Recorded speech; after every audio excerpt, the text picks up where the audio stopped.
All right, regenerators, this is the continuation of broadcasting our worm castings out, and I'm gonna try this next round and do it a little differently. I've got these 40-gallon filled with water. I've got a bucket. If you look in here, I've got a pump. And you know what we'll do is we'll look at the biology after the pump. And what I have down there is gonna be a brick. This brick, I'm gonna turn it this way so I can see if it's gonna pull. The brick's there so that I don't get much clogging. Worst case scenario is I can always put it inside of a mesh bag. But I wanna try this out. All right, I think we're on to something, regenerators. So there is my pump line. And as Master Cho, KNF, would always teach, down, down, down. We need to get those microbes in the ground. Rick is always screaming, down, down, down. Get these microbes, get these nutrients in the ground. And here, I have an input. I have water coming in. Then I have my pump coming out. So I'm gonna regulate my water coming in to see if I can keep a steady flow of water and keep this topped off. And all I'll have to do is come in and just keep feeding this system with castings. And then I'll just keep moving my hose. Garden's looking good, by the way. This has been very effective. I'm over here at Gardens and Glass, continuing the extraction. And I'll tell you what, I don't know how I got so smart, but this is filled, obviously, and I keep a steady flow of water in here. Same amount going out is the same amount coming in. So I just keep extracting. I keep loading this up. I add basalt. I'm adding azomite. I'm adding my dehydrated vegetables for nutrients. I've clocked that at about 600 ppm per gram. Humic acid. And whatever I want. But the point is, I'm able to just keep it moving. The castings I empty out, I've emptied out into the buckets. Buckets go out into our garden beds. It's been fantastic. I've been running this for about 4 hours, just steady. And I'm just dumping the hose out there and letting it saturate things. All right, so here's gonna be the final question. And I can already hear it because that's in my head too. What does the biology look like coming out of that pump?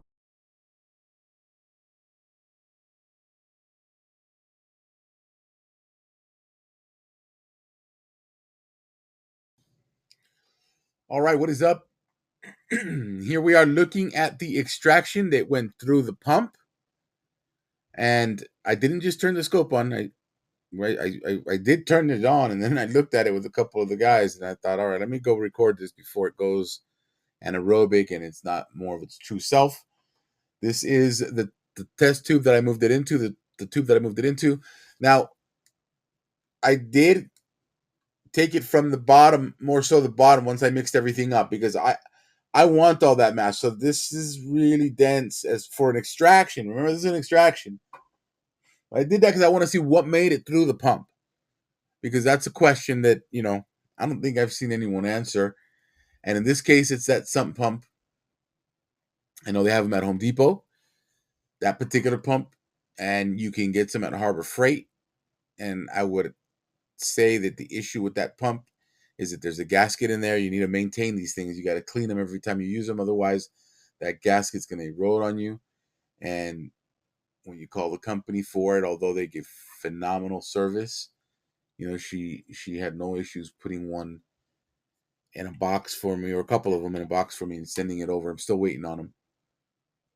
But look at how fantastic these extractions look. There's an Arcella. Look at the size of that Arcella there. It made it through the extraction. There's a test date over here on this side. Another one there. And obviously a whole lot of other stuff. And then let's see these castings. Look at how nice that looks. Look at the saturation on that.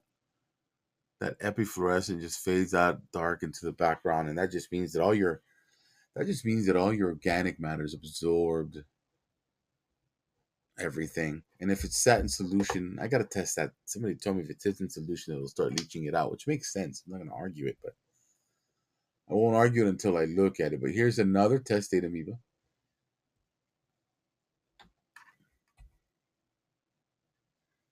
Let me see if I can dial that in. There. So the biology is making it through the pump, which I knew already because I had done this already, just a long time ago. There's a spore sitting in this corner over here. There's one of your labs, these little rods, and all these things moving in the background. And I came from the garden with this.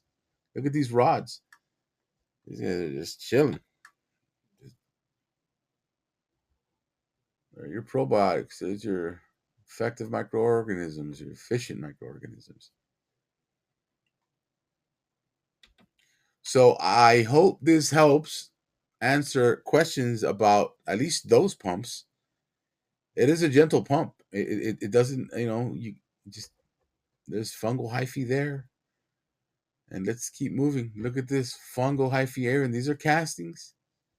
But look at this network of fungal hyphae. It's not a bad pump, man. Not a bad pump at all. And to be able to just extract it all day long the way I did is a big deal.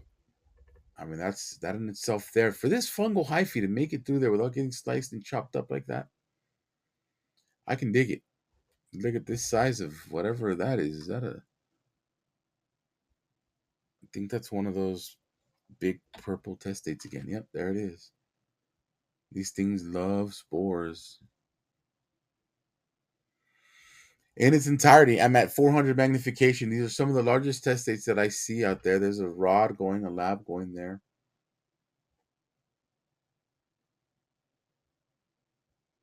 But look at the size of this testate amoeba that made it through the pump. Totally cool with it. Let's keep looking. I'll go a little bit deeper here, but I've already seen everything I need to see. And look at that fungal hyphae. So, and these castings are mature, and that's probably why they really had time to. Some of the worms, we had to get the worms out because it's too hot. It is way too hot for them. But we did take very good care of them, and now we send them off into the garden to do what they're going to do. They will find their cooler zones. They will definitely make it because they were there this season, and as they go, they go. Let me get to the other side of the slide. So I'm at 200 now, and drop it to 100. And I'm seeing cyanobacteria in here. Look at that thing. What? Dude, let's go to 200 on that. Damn. That looks cool. That is massive. That's like an egg or something. I'm expecting that to fully fluoresce right now. No, huh? Damn. Wow. I gotta start pulling these videos over in 4K because this 4K here looks lights out. Anyway, so here we go.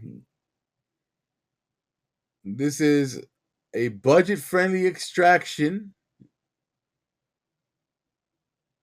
Another testate amoeba there. More fungal hyphae here.